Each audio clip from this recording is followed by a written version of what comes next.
ಜೈ ಶ್ರೀರಾಮ್. ಎಲ್ಲರಿಗೂ ನಮಸ್ಕಾರ. ಸಣ್ಣ ಕಥೆ, ಒಳ್ಳೆಯ ಸಂದೇಶ. ಮನುಷ್ಯ ಪ್ರಾಮಾಣಿಕವಾಗಿ ಬದುಕಬೇಕು. ಅದರ ಆನಂದ, ಅದರದ್ದು ಸಂತೋಷ, ಅದರ ಸಮಾಧಾನ ಯಾರು ಪ್ರಾಮಾಣಿಕವಾಗಿ ಬದುಕ್ತಾರೋ ಅವರಿಗೆ ಗುರುತು. ನಾನೊಬ್ಬ ಡಾಕ್ಟ್ರಿಗೆ ಕೇಳಿದೆ, ಸರ್ ನೀವು ಬಹಳಷ್ಟು ದುಡ್ಡು ಮಾಡಿರ್ಬೋದು, ದೊಡ್ಡ ಡಾಕ್ಟ್ರ್ ಇದ್ದೀರಿ ಅಂತ ಹೇಳಿದ್ರು. ಅವ್ರು ಹೇಳಿದ್ರಿಲ್ಲ ದೀಕ್ಷಿತ್, ನಾನು ಭಾಳ ಪ್ರಾಮಾಣಿಕವಾಗಿ ಕೆಲಸ ಮಾಡ್ತೀನಿ, ಯಾರ ಹತ್ರ ಹೆಚ್ಚು ಇದು ಮಾಡೋದಿಲ್ಲ, ನಾನು ಗಳಿಸಿದ್ದೀನಿ ಅಂತ ಹೇಳಿದ್ರು.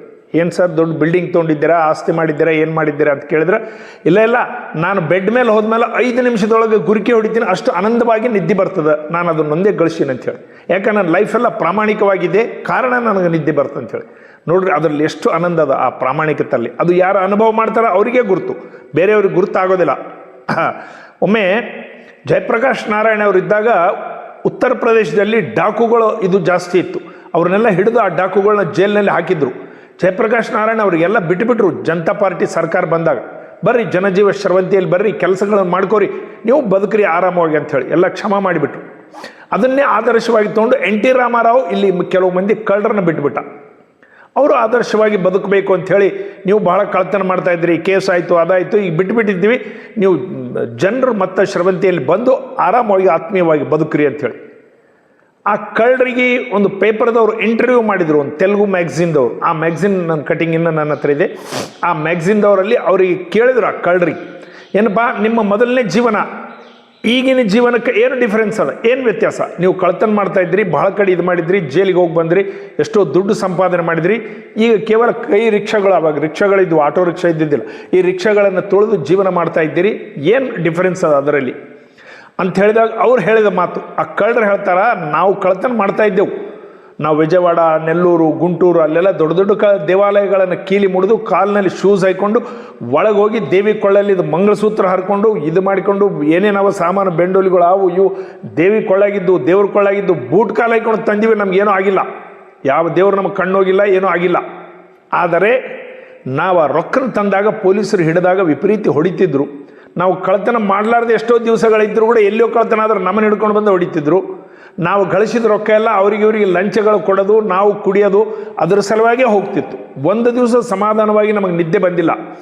ಎಲ್ಲೋ ಕಳ್ತನ ಮಾಡಬೇಕು, ತಂದು ಪೊಲೀಸರಿಗೆ ಅರ್ಧ ಕೊಡಬೇಕು, ನಾವು ಅರ್ಧ ಕುಡಿಬೇಕು, ಮಲಗಬೇಕು, ನಿದ್ದೆ ಇಲ್ಲ. ಎಲ್ಲಿ ಬೇರೆ ಕಳ್ತನ ಆದರೂ ನಮ್ಮನ್ನು ಹಿಡ್ಕೊಂಡೋಗಿ ಒಳಗೆ ಹಾಕಿ ಅವರು ಹೊಡಿಬೇಕು, ನೀನೇ ಮಾಡಿದ್ದು ಹೇಳು ಅಂಥೇಳಿ. ನಾವು ಮಾಡಿಲ್ಲ ಅಂದರೂ ಕೇಳಲಿಕ್ಕಿಲ್ಲ. ಈ ರೀತಿ ಎಲ್ಲ ನರಕ ಜೀವನ ಇತ್ತು. ಭಯಂಕರ ದಿವಸಗಳು, ಕಷ್ಟ ದಿವಸಗಳು ಕಳೆದೆವು. ಆದರೆ ಈಗ ಪ್ರಾಮಾಣಿಕವಾಗಿ ಜೀವನ ಮಾಡ್ತಾ ಇದ್ದೀವಿ. NT ರಾಮಾರಾವ್ ನಮಗೆ ಬಿಟ್ಟಿದ್ದಾರೆ. ನಾವು ಸೈಕಲ್ ರಿಕ್ಷಾ ಕೊಡಿಸಿದ್ದಾರೆ, ರಿಕ್ಷಾ ತೊಳಿತೀವಿ, ಮನೆಗೆ ಬರ್ತೀವಿ, ಸಾಯಂಕಾಲ ಒಂದಿಷ್ಟು ಕಾಯಿಪಲ್ಲೆ, ಬ್ರೆಡ್ಡು, ಹಾಲಿನ ಪಾಕೆಟ್ ತೊಗೊಂಡು ಬರ್ತೀವಿ. ನಾವು ಹೆಂಡರು ಮಕ್ಕಳ ಜೊತೆ ಕೂತು ಊಟ ಮಾಡಿ ಹಾಯಾಗಿ ನಿದ್ದೆ ಮಾಡ್ತೀವಿ. ಈ ನಿದ್ದೆ ನಮಗೆ ಅವಾಗ 15-20 ವರ್ಷ ಕಳ್ತನ ಮಾಡೋ ದಿವಸಗಳಲ್ಲಿ ಬಂದಿಲ್ಲ.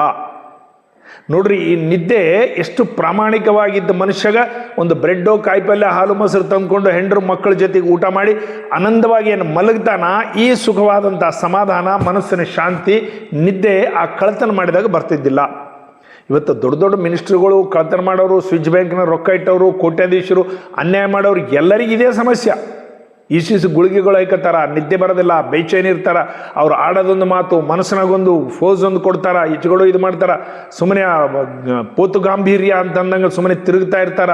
ಮೆಂಟಲ್ ಟೆನ್ಷನ್ಲಿಂತ ಪರೇಶಾನ್ ಇರ್ತಾರೆ. ಅದಕ್ಕೆ ಪ್ರಾಮಾಣಿಕವಾಗಿ ಜೀವನ ಇರೋದಿಲ್ಲ. ಅದರ ಸಲುವಾಗಿ ಪ್ರತಿನಿತ್ಯ ಕುಡಿಬೇಕಾಗ್ತದೆ, ನಿದ್ದೆ ಬರೋದಿಲ್ಲ. ಮನಸ್ಸಿನಲ್ಲಿ ಇವೆಲ್ಲ ಕಾಡ್ತಾವೆ, ಕಂಡಬಟ್ಟಿ ಕುಡಿದ್ರೆ ನಿದ್ದೆ ಬರ್ತದೆ. ಇಂತಹ ಸಮಸ್ಯೆಗಳಲ್ಲಿ ಅಕಾಲ ಮರಣಾಗಿ ಯಾವಾಗೋ ಸತ್ತೋಗಿಬಿಡ್ತಾರೆ ಭಾಳ ಜಲ್ದಿ. ಆದರೆ ಈ ಪ್ರಾಮಾಣಿಕ ವ್ಯಕ್ತಿ ಯಾವಾಗ ಸಾಯಲಿ, ಅವ್ರು ಯಾವಾಗ ಸಾಯಲಿ, ಅದ್ರ ಪ್ರಶ್ನೆ ಅದರದಲ್ಲ. ಅದರ ಸಮಾಧಾನ, ಶಾಂತಿ ಏನದ, ಇದು ಪ್ರಾಮಾಣಿಕತೆ ಜೀವನದಲ್ಲಿ ಅದ. ಈ ಪ್ರಾಮಾಣಿಕವಾಗಿ ಜೀವನ ಮಾಡೋದ್ರಲ್ಲಿಂದ ಮನುಷ್ಯಗೆ ಈ ರೀತಿ ಆನಂದಗಳಿರ್ತಾವ. ಇದನ್ನು ನಮ್ಮ ಮಕ್ಕಳಿಗೆ ಕಲಿಸ್ಬೇಕು. ನಾವು ಪ್ರಾಮಾಣಿಕವಾಗಿ ದುಡಿಬೇಕು, ಪ್ರಾಮಾಣಿಕವಾಗಿರಬೇಕು.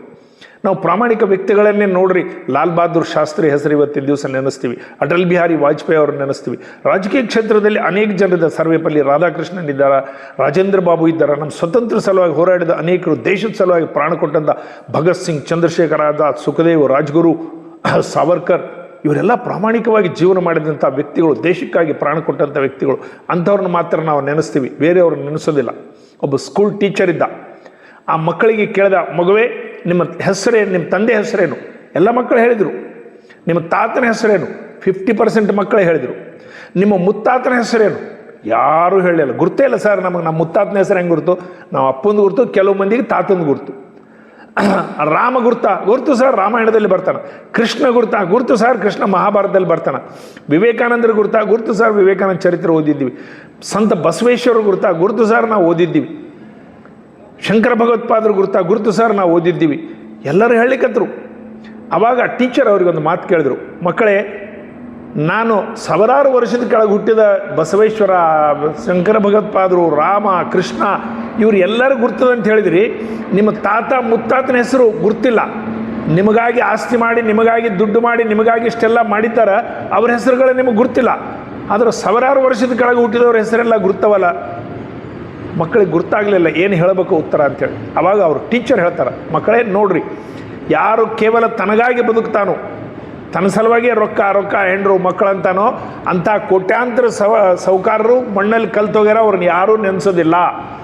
ಇನ್ನೊಬ್ಬರ ಸಲುವಾಗಿ ಕೆಲಸ ಮಾಡಿದ ರಾಮ, ಕೃಷ್ಣ, ಬುದ್ಧ, ಬಸವ, ಅಂಬೇಡ್ಕರು, ಅನೇಕ ಸಾಧು ಸಂತರು, ವಿವೇಕಾನಂದರು, ಶಂಕರ ಭಗವತ್ಪಾದ, ಅನೇಕ ಜನರ ಹೆಸರುಗಳನ್ನು ಚಿರಕಾಲವಾಗಿ ಎಲ್ಲರೂ ನೆನೆಸ್ತಾ ಇರ್ತಾರೆ. ಇನ್ನೊಬ್ಬರ ಸಲುವಾಗಿ ಮಾಡಿದವರು, ಬೇರೆಯವ್ರ ಸಲುವಾಗಿ ಮಾಡಿದವರು, ಅವ್ರ ಹೆಸರುಗಳು ಜಗತ್ತಿನಲ್ಲಿ ಶಾಶ್ವತವಾಗಿ ಉಳಿತಾವೆ. ನಮ್ಮ ಮಕ್ಕಳು 100 ಎಕರೆ ಆಸ್ತಿ ಮಾಡಿ ಸತ್ತೋದ್ರೆ 1 ವರ್ಷ ಶ್ರಾದ್ದ ಮಾಡಿ ಒಂದು ಫೋಟೋ ಹಾಕೊಂಡು ಹೂವಿನಾರ ಹಾಕಿಬಿಡ್ತಾರೆ, ಆಯ್ತು ಶಿವಾಯ ನಮ್ಮ. ಮತ್ತು ಅವನಿಗೆ ಏನಪ್ಪ ಧೂಳು ಸಹಿತ ಒರೆಸೋದಿಲ್ಲ. ಈ ರೀತಿ ನಮ್ಮ ಜೀವನ ಆಗ್ತದೆ. ಕಾಲ ಏನಾದರೂ ಮಾಡಿರಿ, ಇನ್ನೊಬ್ಬರ ಸಲುವಾಗಿ ಏನಾದರೂ ಮಾಡಿರಿ, ಪರೋಪಕಾರ ಮಾಡಿರಿ. ನಿಮ್ಮ ಮಕ್ಕಳಿಗೆ ಸಹಿತ ಹೇಳಲಿಕ್ಕೆ, ನಮ್ಮ ತಂದೆ ಆದರ್ಶವಾಗಿದ್ದರು, ನಮ್ಮ ತಂದೆ ಇದ್ದಾಗಿಂಥವೆಲ್ಲ ಕೆಲಸ ಮಾಡ್ತಿದ್ರು ಅಂಥೇಳಿ ಕನಿಷ್ಠ ನಿಮ್ಮ ಕುಟುಂಬ, ನಿಮ್ಮ ಪಕ್ಕದ ಮನೆಯವರಿಗೆ ತಿಳಿತಕ್ಕಂಥ ಒಳ್ಳೆ ಕೆಲಸಗಳನ್ನು ಮಾಡಿರಿ. ಈ ದೇವಾಲಯಕ್ಕೆ ನಮ್ಮ ತಂದೆ 1 ಲಕ್ಷ ರೂಪಾಯಿ ಚಂದ ಕೊಟ್ಟಿದ್ದಾನೆ, ಈ ಅನಾಥಾಶ್ರಮಕ್ಕೆ ನಮ್ಮ ತಂದೆ ಕೊಟ್ಟಿದ್ದಾನೆ, ಈ ಬಿಲ್ಡಿಂಗ್ ನಮ್ಮ ತಂದೆ ಕಟ್ಟಿಸಿದ್ದಾನೆ, ಈ ಮಕ್ಕಳಿಗೆ ನಮ್ಮ ತಂದೆ ಓದಿಸಿದ್ದಾನೆ. ಇಂತಹ ಹೆಸರುಗಳನ್ನು ಹೇಳ್ತಕ್ಕಂಥ, ನಿಮ್ಮ ಮಕ್ಕಳಿಗೆ ಹೇಳ್ತಕ್ಕಂಥ ಆದರ್ಶವಾದಂಥ ಕೆಲಸಗಳನ್ನು ಮಾಡಿರಿ. ಇನ್ನೊಬ್ಬರ ಸಲುವಾಗಿ ಏನಾದರೂ ಮಾಡದೇ ಜೀವನ. ಕೇವಲ ತನಗಾಗಿ ಬದುಕುವನು ಬದುಕುವುದರೂ ಸತ್ತಂತೆ. ಸ್ವಾಮಿ ವಿವೇಕಾನಂದರು ಬರೆದಂಥ ಲೆಟರ್. ಭಾರತ್ ಮಾತಾಗಿದೆ. ಎಲ್ಲರಿಗೂ ನಮಸ್ಕಾರ.